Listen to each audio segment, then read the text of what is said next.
Welcome to this video. हमारा ये वाला वीडियो है वॉइस ओवर प्राइसिंग के बारे में।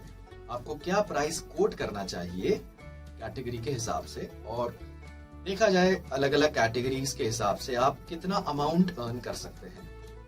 सबसे पहले हम शुरुआत करते हैं ई लर्निंग से। प्राइसिंग पे आने से पहले मैं आपको कुछ चीजें बताना चाहूंगा।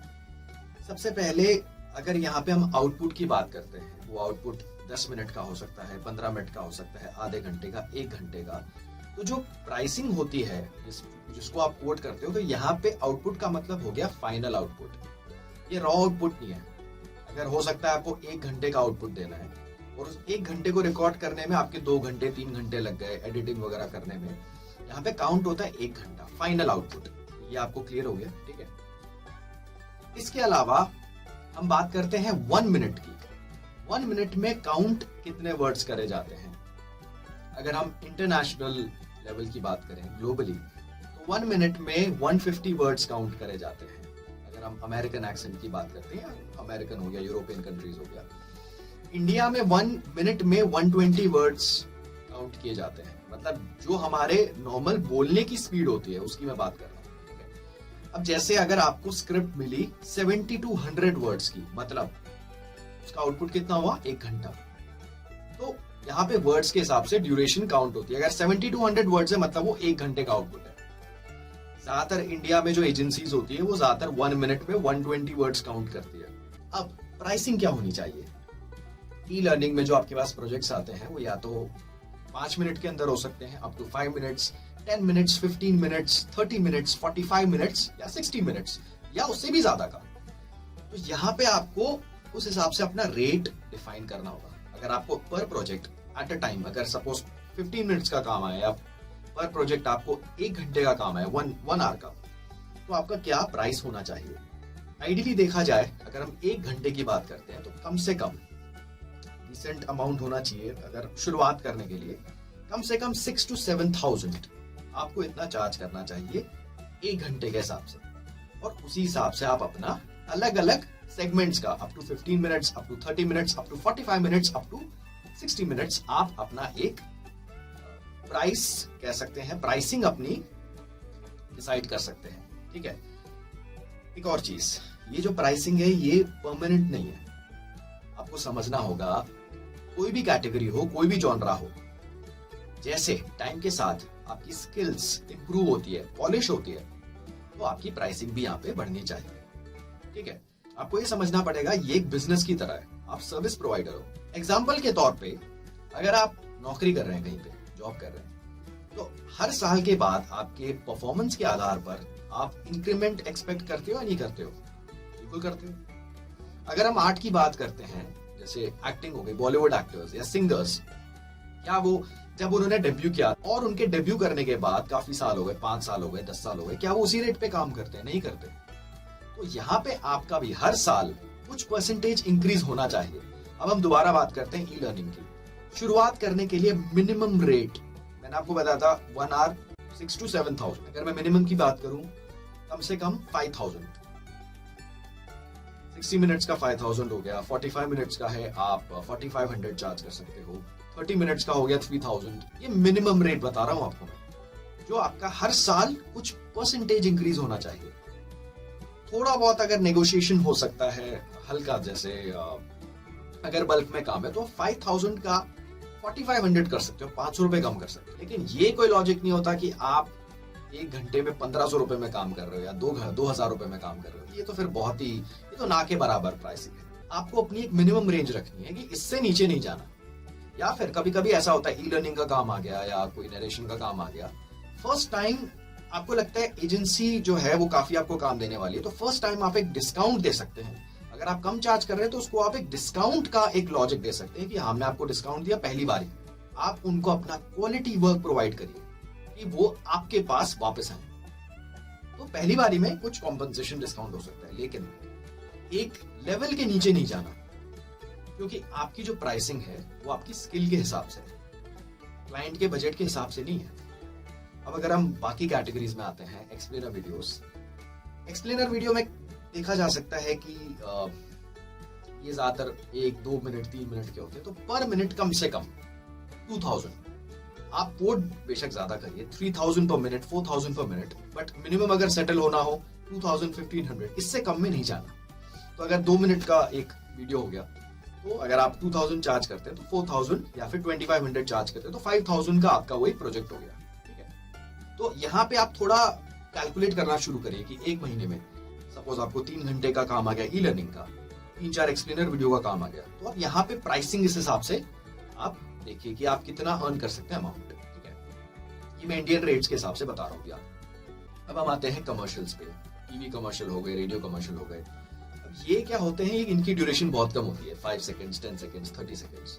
तो 5 सेकंड्स का है, कोई ब्रांड के लिए है, रेडियो पे चलना है, तो कुछ लोग ऐसा भी सोचते हैं 5 सेकंड्स का इसको तो कम चार्ज करना चाहिए। नहीं, रेडियो पे चलना है, ब्रांड का है वो, तो बहुत बड़ी कंपनी ने पैसा लगाया उस पर। ठीक है, मिनिमम कम से कम मैं इसमें भी यही कहूंगा 3000, 4000 मिनिमम चार्ज करो। मैक्सिमम अगर आपको अगर कोई अच्छी एड एजेंसी है या फिर कोई अच्छा क्लाइंट है, बड़ा क्लाइंट है, आपके पोर्टफोलियो के लिए भी अच्छा है, तो आप शुरुआत में थोड़ा बहुत नेगोशिएट कर सकते हो, बट उसमें आपको लॉजिक यही बताना है, डिस्काउंट।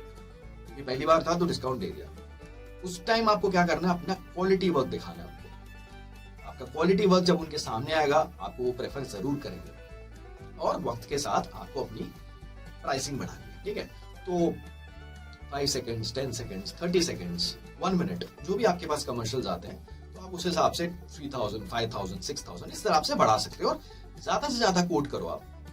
ठीक है, नेगोशिएशन जहां तक होती है, जितना आप मैक्सिमम कोट कर सकते हो आप वो करो। आप कम से शुरुआत करोगे तो फिर कम में करवाएंगे ना आपसे। एक और चीज, काफी बार ऐसा हुआ है कि कोई कंपनी ने अप्रोच किया, कमर्शियल की बात कर रहा हूं मैं, टीवीसी या फिर कोई प्रमोशनल वीडियो हो सकता है, उसकी स्क्रिप्ट दी गई और क्लाइंट ने बजट पूछा, मैंने बजट अपना कोट किया। अब वो क्लाइंट का कहना है कि उनका बजट सिर्फ 1500 रुपए का है। ठीक है, तो मैं कभी कभी क्या करता हूँ, स्क्रिप्ट को पढ़ता हूँ तो प्रोडक्ट समझ में आता है क्या है ये। प्रोडक्ट की जो कंपनी है उसकी प्रोफाइल जाके देखी, तो उसमें दिखता है कि इनके ब्रांड एम्बेसडर कौन है, कोई बॉलीवुड के सेलिब्रिटी या कोई फेमस पर्सनालिटी। ठीक है, जो अच्छा खासा चार्ज करते हैं। तो जो बॉलीवुड सेलिब्रिटीज करोड़ों में चार्ज करते हैं, तो आपको लगता है उस क्लाइंट का बजट नहीं होगा, मतलब उस क्लाइंट को आपके 5000, 10,000 रुपए, 15,000 रुपए भारी पड़ रहे हैं, आपको लगता है ऐसा?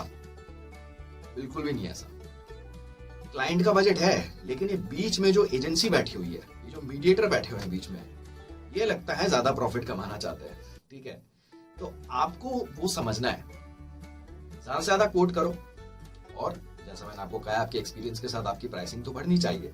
और अगर आपको ये लगता है कि आपके लिए चाहे बड़ा क्लाइंट हो, जो मर्जी हो, आपके लिए इस रेंज से आपको नीचे करा जा रहा है, प्रोजेक्ट रिजेक्ट भी कर दो, आप, कोई प्रॉब्लम नहीं है। अगर आप मार्केटिंग ढंग से करते हो, आपके पास इंक्वायरीज और आएंगी। अगर आपका पोर्टफोलियो अच्छा है, आपके पास इंक्वायरीज और आएंगी। ये एटीट्यूड नहीं होना चाहिए कि ये तो आखिरी क्लाइंट है, इसके बाद कोई आने ही नहीं वाला। ऐसा नहीं होता बॉस। आप अगर मार्केटिंग करोगे, प्रोफेशनली काम करोगे, अपनी स्किल को डेवलप करोगे, आपके पास इंक्वायरीज आएंगी और आपके पास ऐसे भी क्लाइंट्स आएंगे जिनका बजट है। काफी बार ऐसा भी होता है कि आर्टिस्ट सामने से बोलते हैं कि हम तो भैया रेडी हैं 500 रुपए में, 1000 रुपए में काम करने। तो फिर ऐसे कंपनीज का, ऐसे जो क्लाइंट्स होते हैं, जो भी एजेंसीज होती है, उनका जो हौसला होता है और बुलंद हो जाता है। तो आपको ये समझना है, प्राइसिंग को थोड़ा और स्टडी करिए। ठीक है, यहाँ पे अभी सिर्फ डोमेस्टिक की बात हो रही थी, इंडियन मार्केट की अगर बात की जाए।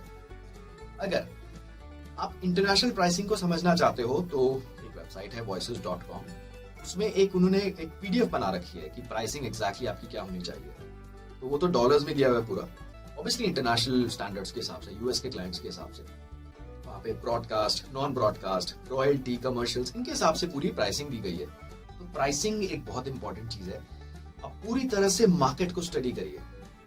कोई भी आपके पास काम आता है, अब ऐसा कभी कभी होता है क्लाइंट फोन पे पूछता है कि कितना आप कोट करोगे। तो अगर आप कंफ्यूज हो जाते हो तो आप क्लाइंट को बोल दीजिए कि आप हमें I'll get back to you on mail पे उनको रीच आउट करो, थोड़ा स्टडी करो, उसके बाद कोट करो। या फिर आप बोल सकते हो कि कोई कॉल आ रहा है, आप बाद में व्हाट्सएप में आप दोबारा रिप्लाई करेंगे। इस तरह से आप हर कैटेगरी में, कमर्शियल हो गया, एक्सप्लेनर वीडियो हो गया, ई लर्निंग हो गया, नरेशन हो गया, उसमें स्टडी करिए बेस्ट मार्केट रेट क्या हो सकता है। और एक और चीज, ये जो काफी जगह पे देखा है, फेसबुक ग्रुप्स में लोग लिखते हैं हम 50 रुपए में काम करेंगे, 100 रुपए में काम करेंगे। तो भाई आप यहाँ पे काम करने आए हो या फिर एक्सप्लॉइट होने आए हो? आप इसको एक बिजनेस के तौर पे डेवलप करिए। ठीक है, मेरा एक सिर्फ एक सुझाव है, I am nobody to tell you, आप अल्टीमेटली आप डिसाइड करोगे, you are the decision maker. लेकिन आप अपनी स्किल के हिसाब से, अगर आपके अंदर स्किल है, आपके अंदर टैलेंट है, आप उस हिसाब से चार्ज करिए। 50 रुपए, 30 रुपए, 10 रुपए, क्या ये सब? तो इसका प्राइसिंग का ख्याल रखिए। आप एक तो खुद कम चार्ज कर रहे हो और आप मार्केट को भी आप उस हिसाब से स्पॉइल कर रहे हो। तो प्राइसिंग एक बहुत इंपॉर्टेंट एलिमेंट है। और महीने की अगर बात की जाए, महीने में कितना अर्न कर सकते हैं, तो आप ये कैलकुलेशन लगा लीजिए। आपने अगर ई लर्निंग के इतने प्रोजेक्ट्स लिए, कमर्शियल जितने आपको मिल गए, एक्सप्लेनर वीडियोस, नरेशन का काम मिल गया, IVR का काम मिल गया, तो जितने प्रोजेक्ट्स मिलते जाएंगे उसका उस हिसाब से आप अर्न करेंगे। तो यही मैं बताना चाहता था डिटेल में आपको इस वीडियो के जरिए। ये सिर्फ डेब्यू करने वालों के लिए, जो शुरुआत कर रहे हैं, उसके लिए एक मिनिमम प्राइसिंग दी होगी। और ये कोई चीज फिक्स्ड नहीं है, परमानेंट नहीं है। टाइम के साथ हर साल ये इंक्रीज होना चाहिए। जब भी 1 साल हो जाता है, मैं किसी एजेंसी के लिए काम कर रहा हूँ, मेरी तरफ से मेल भी जाता है उनको, 1 साल हो गया है, पिछले साल तक मैं इतना चार्ज कर रहा था, अब मैं इतना चार्ज करूंगा। कुछ परसेंटेज लाइक जितना बढ़ाना ठीक है, ये नहीं कि एकदम आपने बिल्कुल ही ऊपर कर दिया अपना रेट, बट हाँ कुछ परसेंटेज इंक्रीज होना चाहिए। तो जो एजेंसीज जिनके साथ हमारी अच्छी ट्यूनिंग है, वो इस बात को समझते हैं और उनको पता है अगर हम उनको अच्छा काम करके दे रहे हैं तो डेफिनेटली उनको भी पता है कि यार हर प्रोफेशनल, हर कोई भी फील्ड हो, आप देखोगे हर साल एक मार्जिनल इंक्रीज जरूर होता है। तो इस चीज का ख्याल आप वॉइस ओवर में भी रखिए।